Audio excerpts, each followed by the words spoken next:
Hi, everybody. My name is Jeff Spock. That is my real name. Before we start, I'm supposed to ask that everyone put their portable phones on mute. It is late in the day. I am based in Paris, so for me it is 2:30 in the morning. I think we're all tired. I will try to keep this relatively lively. The talk itself should take about probably closer to 40 minutes because I wanted to leave some time for question and answer, comment, discussion. Because we are talking about community development and open development, and it's very, very much of a your mileage may vary topic. What I can present to you is Amplitude Studios, the questions we asked, the answers we came up with, why we did things the way we did, but it's going to be very different for any other studio, any other dev team, any other community management team, based on experience, size, the game genre that you're working in, where you're located in the world, and there's a lot of different factors that could influence this. I don't know, do you know Amplitude Studios, the people in the audience? Okay, not the rousing reaction I was hoping for. The games we've made so far we're primarily in the 4X strategy games. So like Civilization is the sort of the 400-pound gorilla in the room. Our games are Endless Space, Endless Legend, and Dungeon of the Endless. So hopefully I get a few more smiles from that. That's great.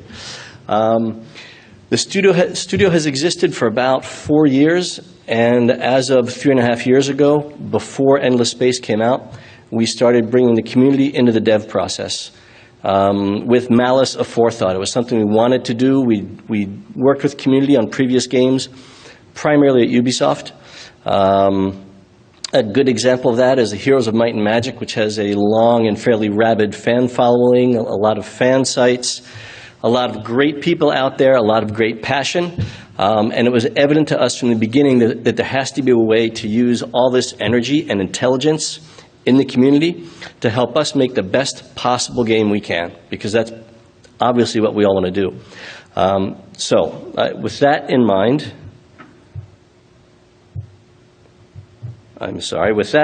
yes, there we go. With that in mind, I'd like to get started. The first thing is I'd like to explain how we define open development or community development, because it can be viewed in a lot of different ways. There's the player-made assets of something like Team Fortress. There is the classic example, I guess, is Neverwinter Nights, where there are entire enormous add-on with tens of hours of gameplay created by the community. There's a feedback request cycle, of which you hear a lot about. A lot of games are doing this now, opening up to the community, listening to what they're saying. However, that's often not that well integrated into the development process. And there's also testing, of course, to use the community for testing. That's a joke, okay? Please do not ever use the community for QA testing. And I will come back to this a few times during this talk. But that's really, really not a good idea.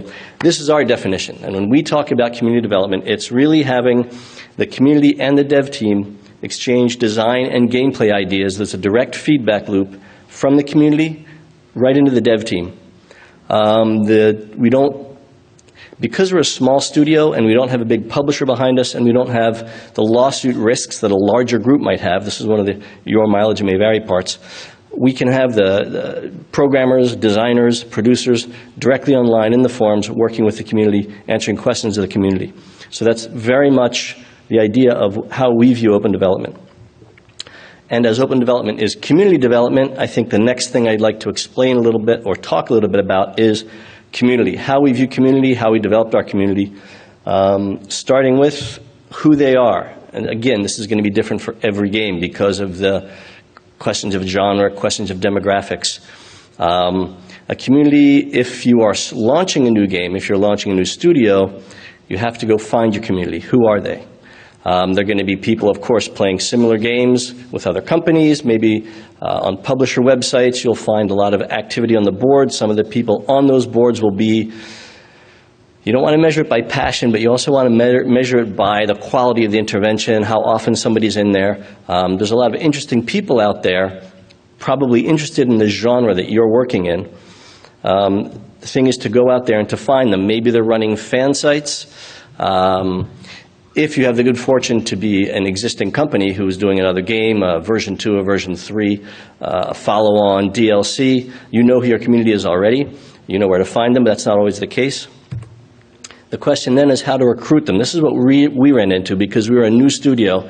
And in fact, none of us had done 4X strategy development before we launched Amplitude. So we went out to forums, people we knew, some friends and colleagues.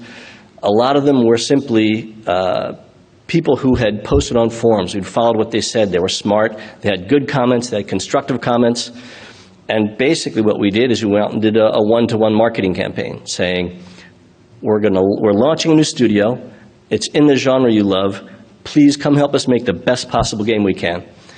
And I'll get into a little bit more of the steps that followed on from there. However, the other question that comes up often, I think, and I want to talk a little bit about is when do you do that community recruitment? At what point in your dev cycle? Again, your mileage may vary. You're going to get sick of hearing me saying that, but when does it start as part of a project? It can be at project conception. It could be the funding round. I'll go into crowdfunding a little later. Production, pre-production, or more of an announcement when you're actually fairly well advanced in development. Again, from the Amplitude point of view, the idea of having the community involved in project conception is very risky because then if you don't have a pitch and a clear idea of the game you're developing, the more comments you have, the more voices you have, the more difficulty you're going to have deciding what you're making and what the features are and what the scope of it is. So it was important to us that the creative team in our studio really owns the game vision and the creative vision of what that game will be. It's not, to us, the time when you want to bring the community in. From the other point of view, we think announcement is too late in the cycle. It's fine to work with the community at that point, but they're doing much more, maybe a little bit of reskinning, maybe a little bit of commentary. They're not really involved in the development as much. We view that as a little bit more of a pure marketing function than the sort of open dev that we wanted to do. So the question is, what role does the community have, not just the way through the interfaces, but where do they talk to your org chart is a question we asked ourselves, because they can be an investor if you're doing crowdfunding. They could be talking to the dev team. That's clearly the decision or the route that we preferred. Q&A. Sorry, not Q&A, QA. Two different things. It's late. No, it's not that. I'll give you a hint. It's not QA. Or marketing is much more marketing. And again, that's not how we view it. Neither QA nor is marketing, which leaves investor and dev team. What I'd like to talk a little bit about is the community as investors and therefore crowdfunding, which is huge. There's so much going on in this space with Indiegogo, with Kickstarter, all that kind of thing. We have never done it, and I don't think we ever will do it, because for a number of reasons, it really doesn't fit with our development model, how we want to make games, and how we want to use our community. So I'd like to go through our arguments against crowdfunding. Again, your mileage may vary. There's a lot of success stories out there, but we don't see ourselves using that. One is, it's often all or nothing. Either you get 100% of what you ask for, or you get zero. And given that games are, I think, on Kickstarter, the most successful genre of kickstarting funds, and there's only about, I checked the stats to do this, this is pretty accurate, about 35% of the Kickstarter projects for games get funded, and the average request for money is, I think, it's below $7,000. So even all these projects that are only asking for about $7,000, two-thirds of them do not get funded. And those that do get their $7,000, maybe that's enough to make your game. We didn't like that. Another interesting question is, in fact, this isn't really investment. These are pre-sales.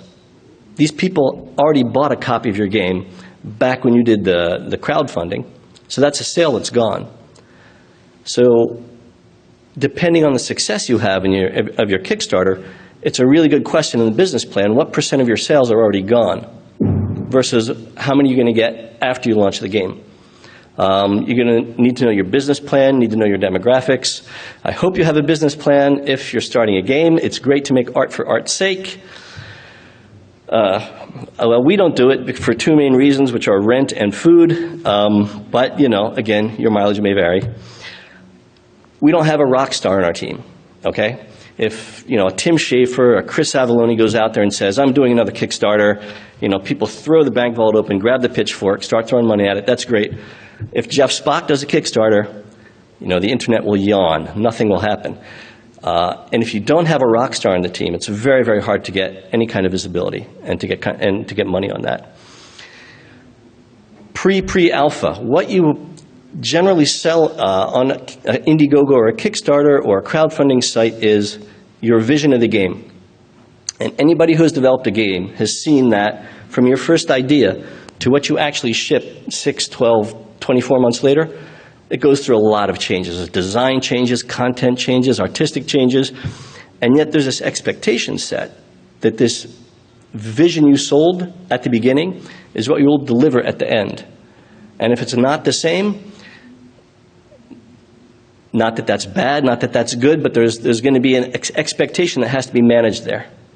And there could be there is the risk of bad press. Whose community is it? When I've probably backed 20 or 30 different crowdfunding efforts, but I usually go to the Kickstarter or the Indiegogo site for updates and for information.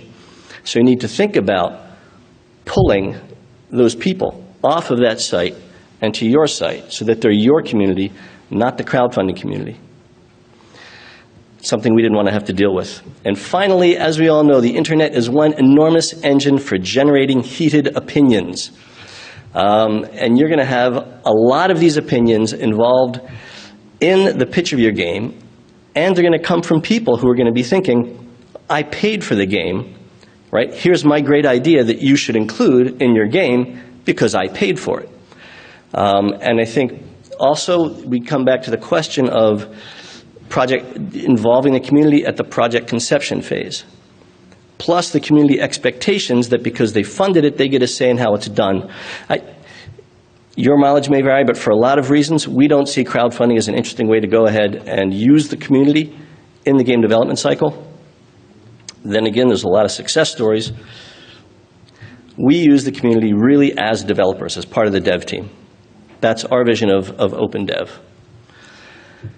We've set up an entire site, an entire system called Games Together to do that. We have, if you go to there's a Games Together website where you can go, and I'll show you some screens from that and walk you through a little bit about how we actually integrate the community into our development via the Games Together system. So these are basically the elements of our view of open dev. There's the pact you make with your community, the means we have. I'll do a fair amount on that, explaining how we interact with the community. Processes and the change of your dev process to do community development, and some of the risks and results that we had. So first, the pact, right? This is the crossroads at midnight kind of thing. Because basically, you're selling something to the community. You're giving something up to the community, and what that is let's call it your precious, right? That's your game design document. Because the way we do community development is we put our game design documents out there on the web for the community to see. If anybody ever wants to copy Endless Space or Endless Legend, our game design documents are out there in the public. And the community can go in there, look at them, read through them, talk to us about them. We have a lot of exchanges going on. I'll get into more of that a little later. The reward, of course, is their engagement. Because when you show this level of interest and transparency and openness with the community, they tend to be very, very accepting, very flexible. They don't come back and yell and say, what a stupid game design document. They'll read through and they say, page 3, I see what your battle mechanic is there, maybe it should be more like this. We get a much better level of engagement with this much higher level of transparency. That's the pact. Now, as far as the means go, the first thing we did was we communicated a very tight circle of VIP community members, 10 or 20 people who we met through various means, who we knew for various reasons, who are really going to be our first circle, right? This is them with us at Gamescom. You want to treat your VIPs right. They're really the first designers. After our team, we put the game design documents out there. It's actually in a part of the website that's only accessible to the VIPs. And they're the first ones to give us background, to give us responses, reactions, commentaries on the game design. We like to have topic experts, people who we've seen running fan sites, people who we've seen doing, nice in-depth analysis on some aspect of gameplay that we've seen on another site or on our site. They're opinion leaders, either on our forums or in the other forums they visit. People listen to them, and they become ambassadors, because once they have banged on your game design documents and your dev team and the VIPs work things out, and you all agree this is what the game should look like, once those get open to more of the community, you have a whole set of ambassadors there helping you explain, this is why we did it. There's actually a reason why we're generating the terrain in this way. So it's great to have them there supporting the dev team as things become public. The platform, I'll do this very briefly because everybody's going to have their own system. This is our Games Together site. Just briefly, we have dedicated forums. The forums are actually pretty deep. We have game design forums, game design document forums, lots of commentary forums. They're very two-way. We expect our devs and producers and designers to be on the forums, listening and talking, and the community expects us to be responding to them. It's multi-channel as well. It's not just from the website, but we've seen that the people who talk to us on Facebook aren't the same ones who use Twitter, and they're not necessarily the same ones who come to our forums or who we talk to on Steam Chat. So there's a question of, if you're a small group of people wearing a lot of different hats, there's a number of different channels you might have to pay attention to be really having a valuable interface with the community. Game design documents, which I already mentioned, we put out there on the web for them to see. It's good because it's a proof of transparency. It shows, it develops a common vision with the community of what the game will be. And that's really important so that debate doesn't get sidetracked into things you're simply not going to do. When we put Endless Space out, we got a lot of abuse because we didn't have tactical ship-to-ship space battles. But that wasn't our game vision. Our game vision is you're the emperor of an entire nation. You're not the captain of a ship who's aiming his turrets at another ship. And that was a decision we made, and we got a lot of flack for it. But again, it was our vision, it was in our game design documents, and that's what we moved ahead with in development. The roadmap. The issue with the game design documents is that takes a lot of time and a lot of investment on the part of somebody who might be really interested in developing the kind of game you're doing, but not everybody is like that. They might want to be involved, but they don't have the time. They might not even have that level of interest. So it's nice to have some tools for other community members to come, to look, to see, to have their voice be heard. Roadmap is one of those. This is a piece of our roadmap after Endless Space. When we put out the fourth expansion, add-on, we've done an expansion pack. We're working on the fifth one. That shows you what the art team, the design team, and the programmers are up to. And we track that level, basically like we track on the project plan. Your basic steps in the project plan are reflected there. And that's very useful for a number of reasons. It shows a transparency. If our schedules slip, why would we hide that from the community? We don't see a business reason to hide schedule slips. We're very open about that. If something took more time than we needed, we explain to them why, and we post it. It's educational. It lets the community understand that actually developing some of these features and adding things to a game is a big investment in time and in effort. So it's educational that way. Plus you can tease new features. If they see something on your roadmap that they hadn't heard about before, they might reflect on the forums, and some people might start saying, hey, what's going on? What are they doing? Another really easy one is votes. We've had a ton of content in our games that we've put up for votes, to votes by the community. These two examples are, one is gameplay for one of the minor factions in Endless Legend. We had 3 possible types of gameplay for the minor faction that was being developed, called the Eyeless Ones. That should be coming out in late November. Anyway, sorry, they're going to kill me if I say this wrong. This year, we should be having this content coming out, voted by the community. Below that is a couple of heroes that were created by the community that came out in votes. These are really nice because they're accessible and fast for people who don't have time, like I said, to do the game design documents. There's a really visible impact. If you buy the game, we hope they buy the game and play the game, they'll see things they voted on in there. They'll see features they wanted in there. Having that visibility and that feel that they're actually doing something is very nice. Now this is probably the ultimate expression of transparency in game development, the idea box.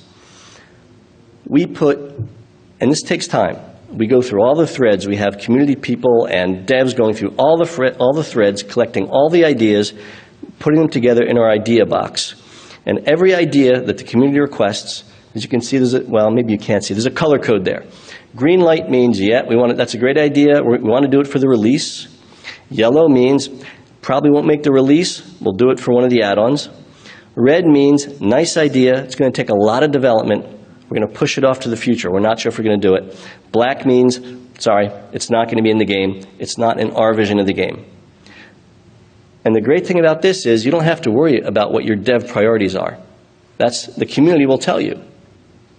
So in a lot of ways it simplifies things, but you are kind of putting your feet to the fire. You're making a very public statement of what you're going to try to put into the release version of the game. And as things slip and move in and out, the community can track that. Not everyone is perhaps ready to be that open about the dev process, but for us it's been great. So, like I said, tracking transparency, it feeds the dev backlog, and it gives a point of reference for any discussions about content and schedule. Competitions have been really, really popular. In both Endless Space and Endless Legend, entire factions were created by the community. And these were amazing, amazing community catalysts as far as activity goes. We had over 100 sometimes pages-long explanations with backstory and lore and heroes and whatever you could possibly want. You get a lot of community cooperation, community momentum, energy going into the competitions. And they can be almost any size. Sometimes it's just, here's some images for, I didn't do that. Who did that? Here's some images of heroes we could have. Write a hero biography and we'll vote on which hero biography you want to use for these images. It could be very simple, or it could be creating a faction. We had one competition that was the faction gameplay, one for the artwork of the units in the cities, and another one for the artwork of the logo and the boats for Endless Legends. You can really do a lot with competitions, and they get a lot of really good reactions from that. A touchy subject, early access.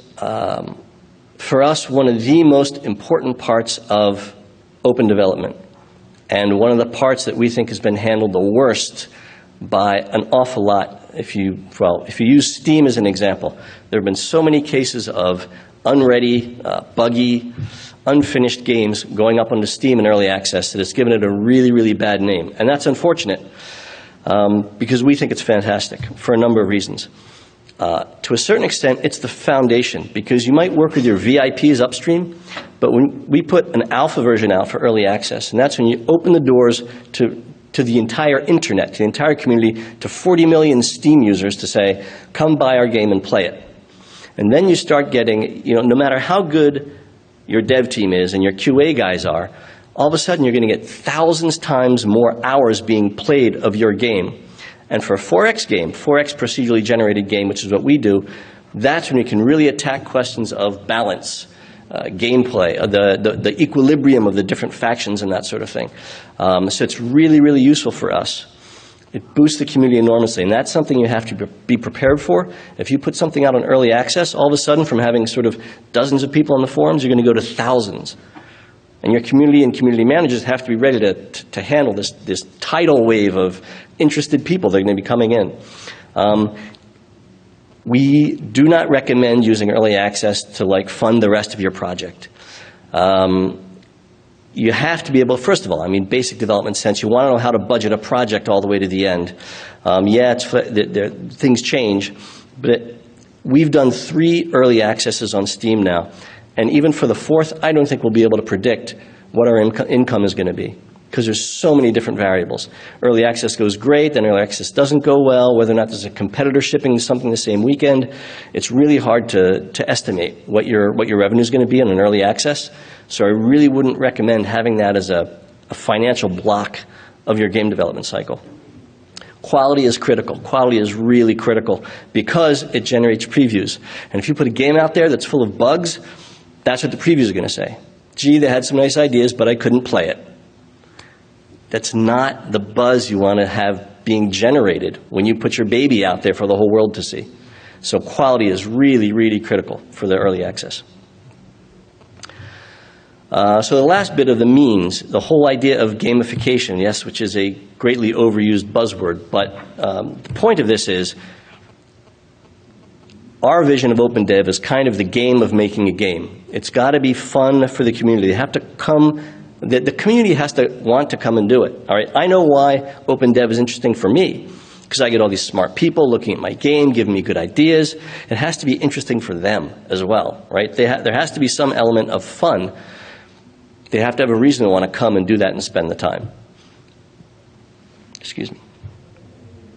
So those are basically what we have in front between the community and the dev team. Those are sort of all the tools we use to bring the community, I'm sorry, it's late and I'm tired, to bring the community into our dev cycle.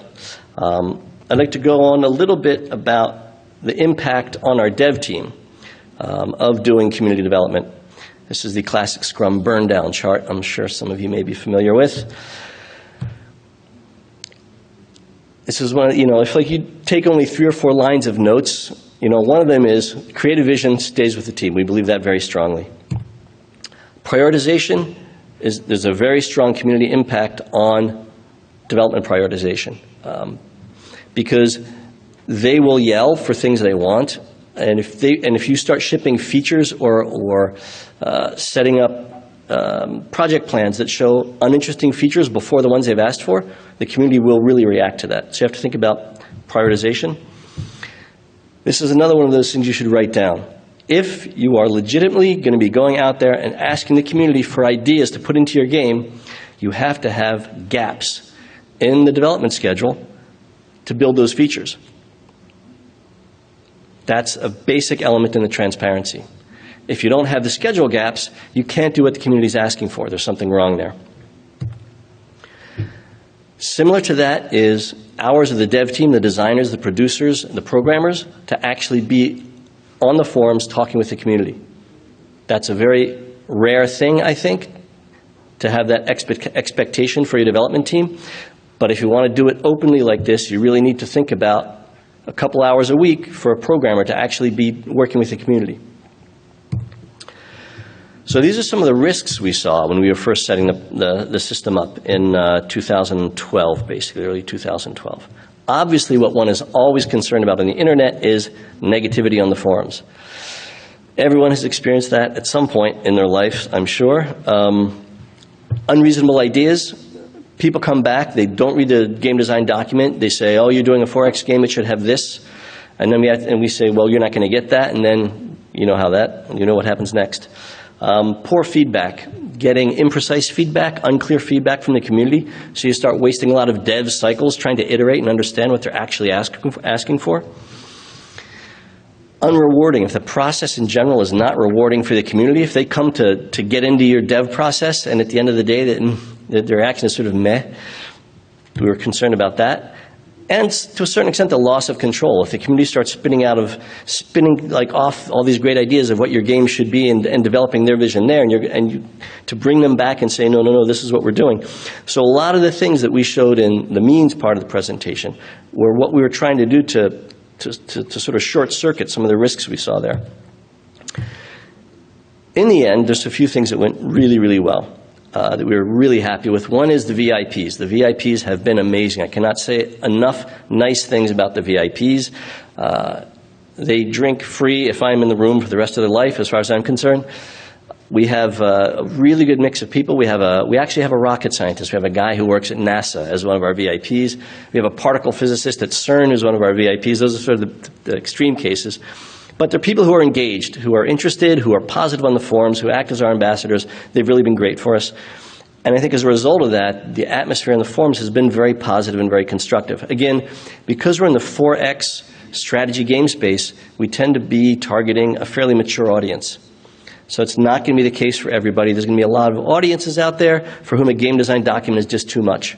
So it might only be votes, it might only be the roadmap, it might be a lot of simpler interfaces with the community. They've been self-moderating, and the whole idea of live dev, which we call developing naked, basically you're developing with the community looking over your shoulder. For us, it's been a really positive experience. It sounds risky, and it sounds like something that the legal department will hate, but for us it's been really good. It's been an amazingly energizing experience, I would say. Some of the lessons, we don't like to say failures, we just say what didn't go right. The first early access we did, when the forums went from sort of tens or hundreds of people up to tens of thousands, we were so unready for that. We sort of hired a community manager in a panic, and everybody was spending hours and hours a day on the forum. All of a sudden, dev was stopping because you're getting so many comments and trying to reply to them all. It's good to sort of think about that upstream and make sure that before you open the floodgates, you have your forums are structured. It's pretty clear where they should go to post comments, where to go to post bugs, that kind of thing. We did an expansion pack. But when we did the expansion pack, by definition, there was a lot of new people in the community, and they hadn't necessarily grown up with the culture we had of open dev. So what they saw is that we took their ideas and shipped a half-finished product. When actually what happened was we integrated their ideas into what we were doing and put out a beta version. And so we had to say, no, this is just the beta. We're going to add more content. It's not just your ideas. It's things we've been working on. Please look at the previous discussions. This is a long, ongoing process. So there's a lot of hand-holding and maintenance of the community you have to think about if you're doing live dev. Communication channels. There's so many different communication channels, and conversations can get lost between Facebook and the forums, being posted in the wrong forum, and the wrong thread in the forums, and that sort of thing. So there's a lot of. It can be time-consuming for maintenance. Hopefully you'll think up better systems than we had, but this is one of the issues that we ran into. And bandwidth. When all the newcomers come, when you ship a gold version. We had real bandwidth issues. We're better now. We actually have we have the marketing guy and 3 people, and the 3 people are very heavily involved in community. And we're not that big a studio. We're 35, 40 people now. But community is such an important part of it. Short version, for those of you who are still awake. You can probably, hopefully, I've explained this, my ideas in this clearly enough that you could stay this for me, but go out and find your community and create the pact with them, and make sure you respect the pact. You have to be transparent. You're asking a lot from your community to come and help you with your dev, to share the ideas, to give you feedback. It has to be interesting for them. It has to be transparent. Trust is so easy to destroy. It's so hard to build and so easy to destroy. It's like a reputation. And as long as you can keep the trust, keep the transparency, keep a good reputation, you'll find a very positive community vibe. Dev schedule gaps, really, really important. Can't emphasize enough that you have to be able to react to what the community asks for. And no QA. I didn't put that up there, but please don't. So that's it. I actually went through. I guess I'm nervous because I went through a lot faster than I timed myself. That's basically our experience, our 3.5 years of experience developing in the community in a brief presentation. Thanks very much for coming and listening, and I am completely open to questions. Sorry, I thought I had a signal from the guy. Okay, so anybody with questions or even comments or disagreements or whatever? Yeah, please come to the microphone, or please come to the microphone, actually, I guess.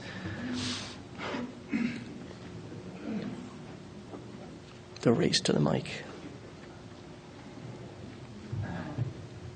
Sorry, could you also say, if you wish and it's appropriate, your name and maybe your game or your company or what you're working on? My name is Andrew Lane. I'm sort of an indie developer. I work for another company that paid for me to be here. There we go. It's on now. one of my experiences with gaming communities is that the most vocal people are the people who are complaining about things. And when a good release happens that satisfies these people, that the community actually seems to diminish a bit. Do you experience that when you consistently give the things that communities are asking for, that your community sort of dies down a little? Good question. The question is, often the most vocal people in the community are the ones who are unhappy, who have a complaint to make. And if you release something in the game that responds to that, it's very good, but the general level of activity in the community will drop because the people who are making all the noise are now happy and they go away.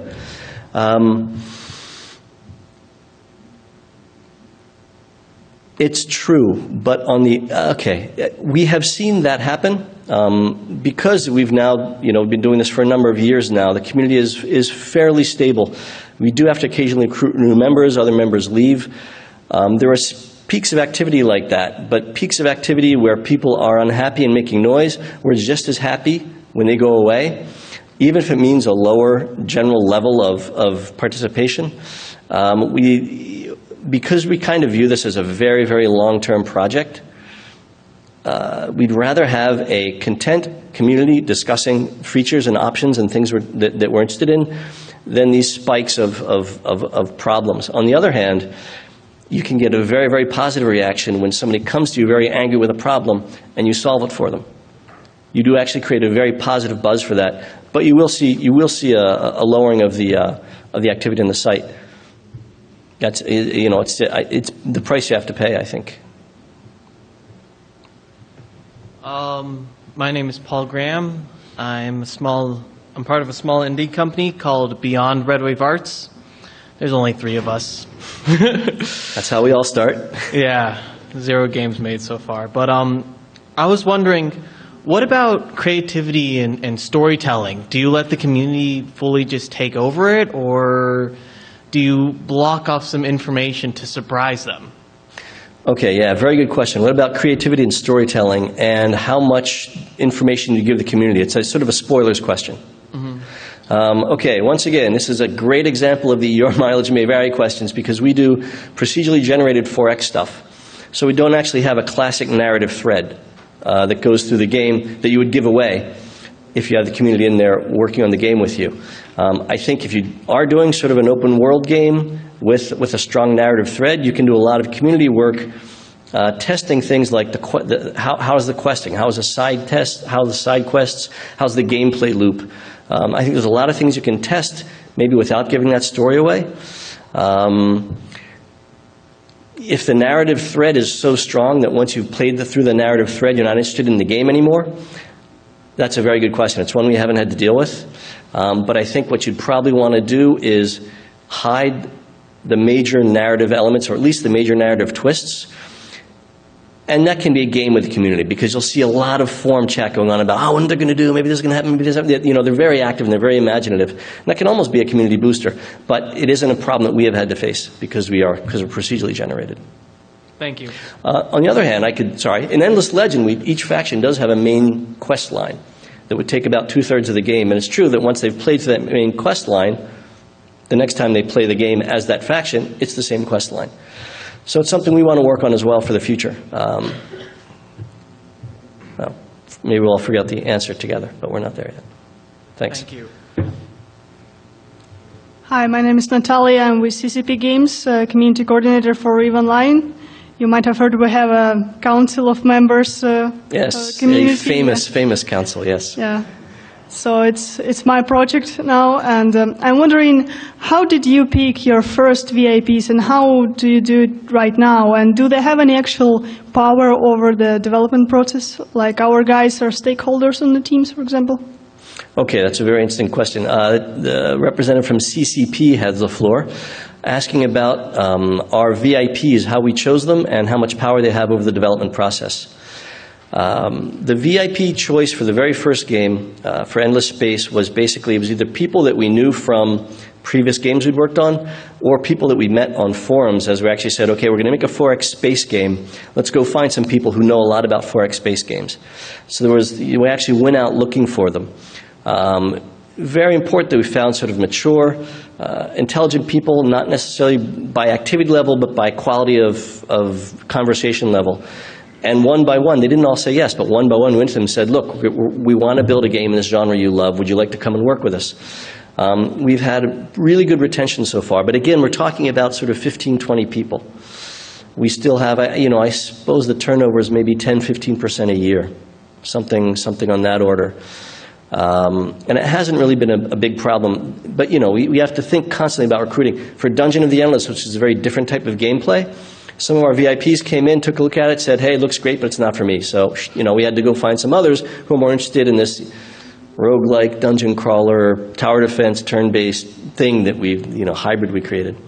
As far as the power they have over the dev team, it's actually pretty strong because the creative side, particularly the creative director, listens very closely to the community. And, you can find community postings where there's one member had a problem with, I can't remember exactly, it was something about how the money was generated for the Broken Lords faction. And there's sort of 3 posts in a row edited over the course of a day with all the mathematical equations that he found behind it and a few recommendations of what to do to fix the problem. When you get input like that, you give that right to the programmer looks at it, he figures, he adjusts it a bit, and that goes right in the game. So we do listen. We listen for things like, the big things like the competition where they create a new faction. That was actually a huge amount of gameplay programming. Because briefly, a game like Civilization, you go out and you can found cities pretty much anywhere on the map. In Endless Legend, in each region on the map, you can only have one city. So we don't have this kind of city spam, which I think is very interesting. But then they came up with a faction gameplay where a faction only has one city. And so we had to rethink and reprogram and change a lot of things to adapt to this, but it's what the community wanted. We saw it was a very good idea, an interesting gameplay, so we had to do it. But we have the size and the flexibility that we can react like that. And we don't mind that the community actually sets our priorities and makes us do difficult things. We view that as something that's good for the game in the long run.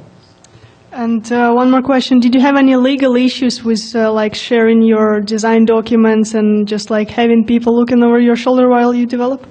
Have we had any legal issues with people seeing design documents? And we haven't. That's all I can say. We're hoping it doesn't happen. We're not a publicly quoted company with a really high profile with a lot of risk from that point of view. We get our game design documents out there early. They're public. For somebody to say that it's hard to say that we took somebody else's idea because our ideas are out there from day one.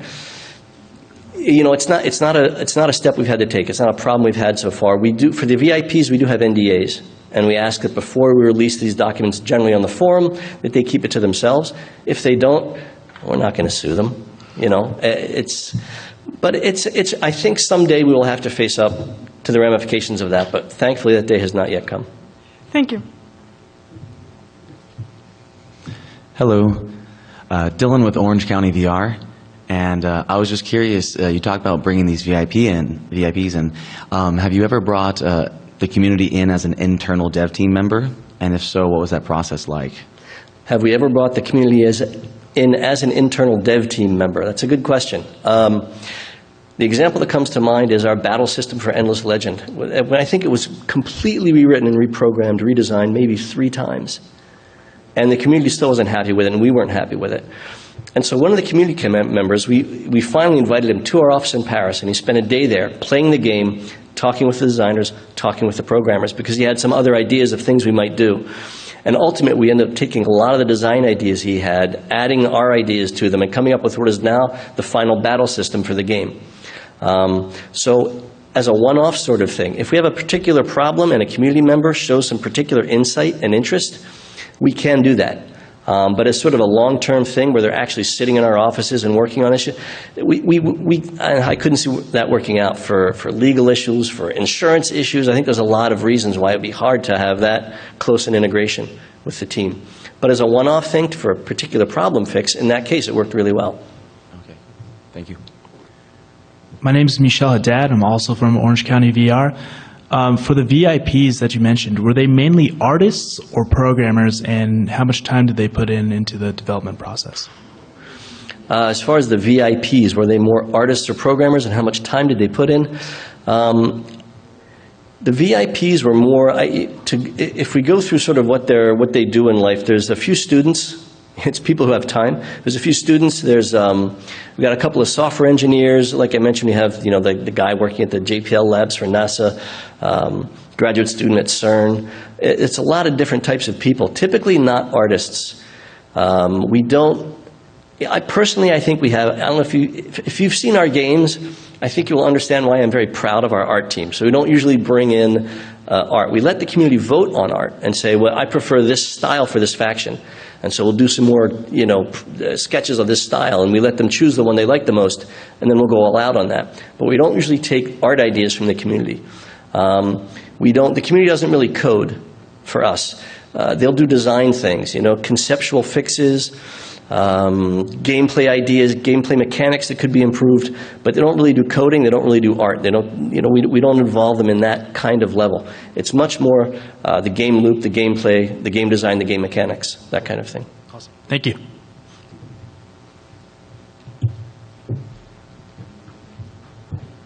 Hi, my name is Isaac Knowles. I'm an economist at a startup called Scientific Revenue. We do dynamic pricing for in-app purchases.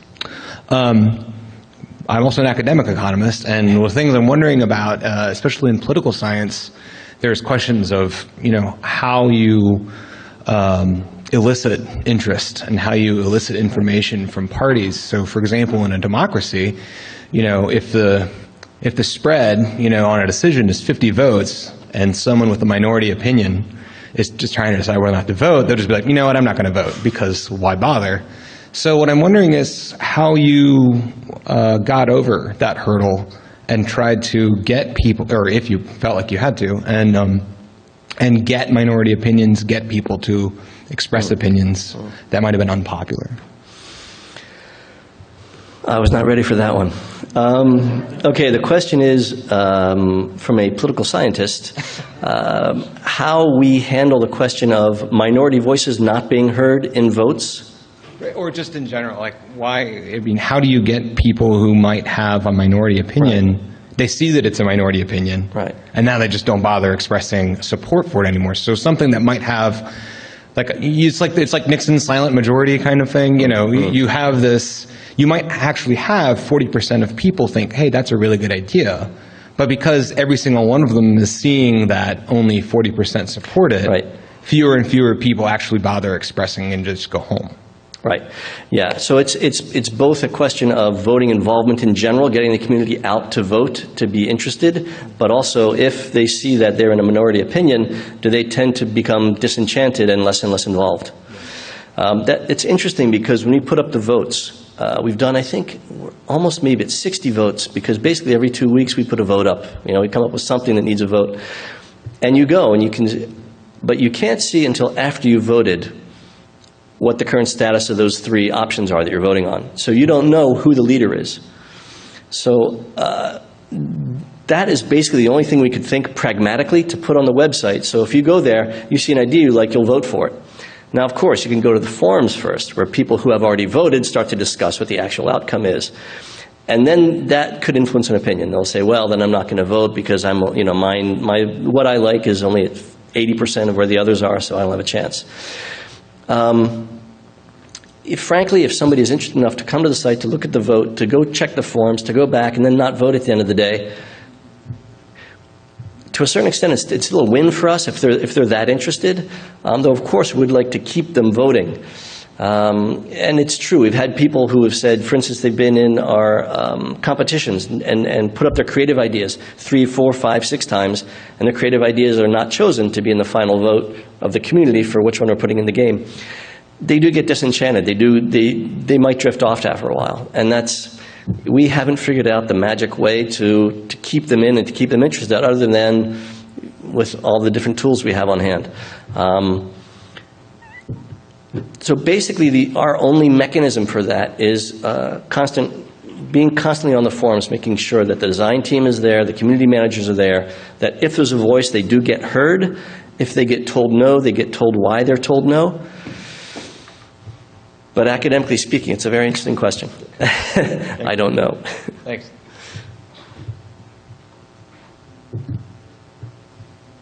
Anybody else? Yes. We got 10 minutes, no problem. Hi, my name is Etienne. I'm with Square Enix, a game designer. I'm wondering, just by curiosity, what is your role in that company? Are you a programmer, designer? Are you an owner? Or I didn't catch that. Right. Sorry, I didn't go into that at the beginning. No, actually, I am the narrative designer, lead writer of the studio. Sorry, that was the question. However, I was also one of the co-founders, so I've been in it kind of from the beginning. And in a previous life, I was a corporate IT director and an MBA and stuff like that. But that's, I've sloughed that skin off and moved on pretty much purely into writing. So I do all the worlds and the words, as I say, for our games. But because we're a studio based in Paris, and while there's a lot of people whose English is very good, I am the native English speaker kind of in the group. So I see an awful lot of what goes in and out of the community, because sometimes people come by and say, check, hey Jeff, am I saying this right? Because when discussions get heated, it's good to be really careful in the language you use when you're replying on the forums. So it'll often happen that something will take off on a tangent just because the word choice was wrong, and you have to sort of reel that back in and rephrase it and that sort of thing. So I do get very, very involved in the community. And I like it as well. They're interesting people, and it's a fun process. With your voting, do you not get problems where one corporation or faction or whatever group there is just like goes there and votes for the option they think is better for themselves? Because I think we would get that if we would try it. That you would sort of have a subgroup on the forums who would say, well, we want this in the game, and start pushing for it and voting for it and making a lot of noise? All I can say is I hope you just didn't give that idea to somebody, because we haven't... Sorry if anything. We haven't seen that yet. We do... The closest we've come to that, I would say, is when they're doing the faction competitions. Because that's a big thing, to get your faction in the game and shipped in the hands of everybody who plays it.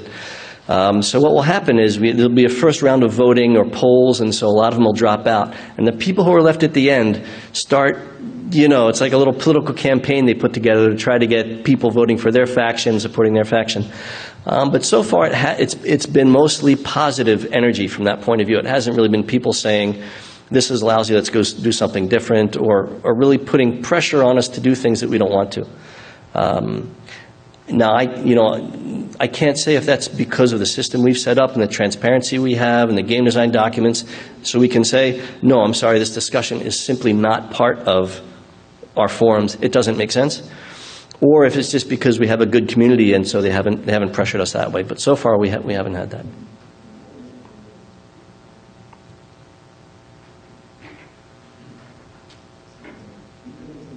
Hi, my name is Antoine. I'm at Square Enix too. I guess my question is, have you ever given any thought of how this could apply to big companies or really big companies? Yes, the question is, have we thought about how this could apply to big companies or really big companies, like Square Enix, for instance?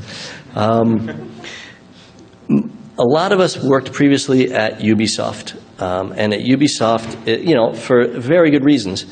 Community management was something that was very carefully watched over by the legal department. And there was a lot of control over who could and couldn't go on the forums, what they were and were not allowed to say. If someone's going to go on the forums, we still coach our people when they go. If they're going to be posting on the forums directly, we do a little coaching about the way they talk, about what they say, about how much they give away, about setting the wrong expectations and that sort of thing. Some companies have been working to open up a little more to the community like that.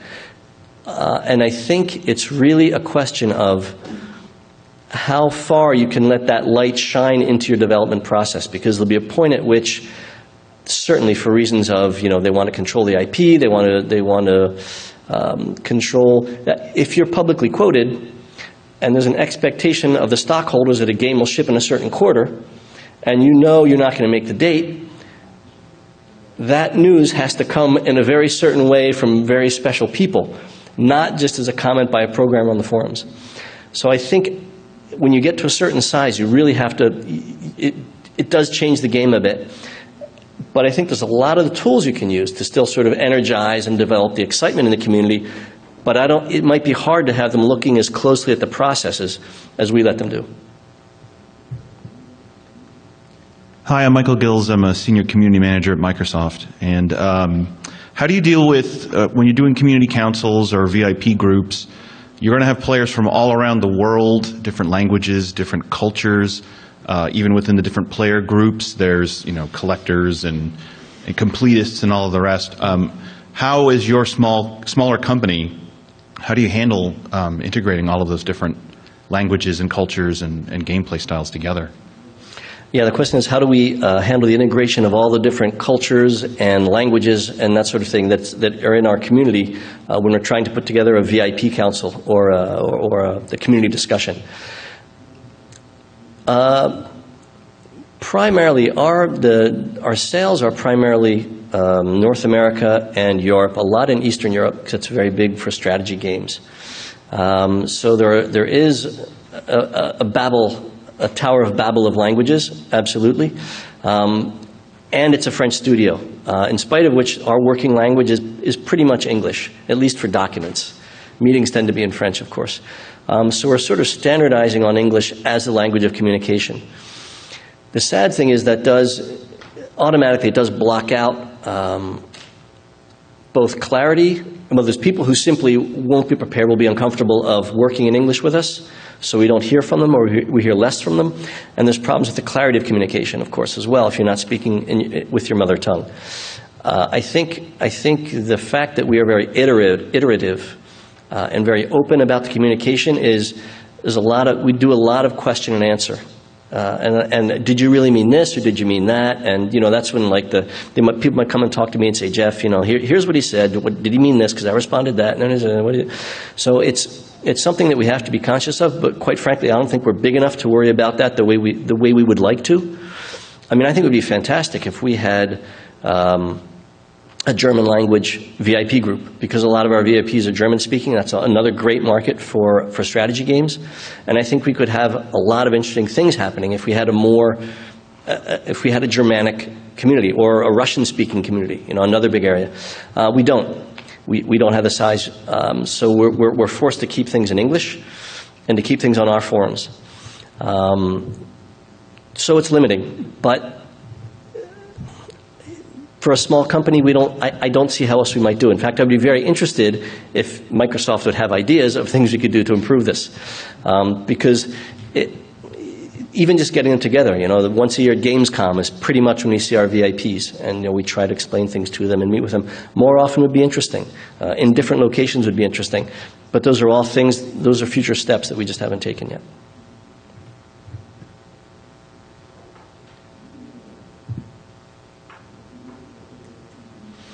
Okay, if that's all the questions, thanks very much. I guess you can see that we're or at least I'm kind of passionate about the topic. I hope you found it interesting and useful.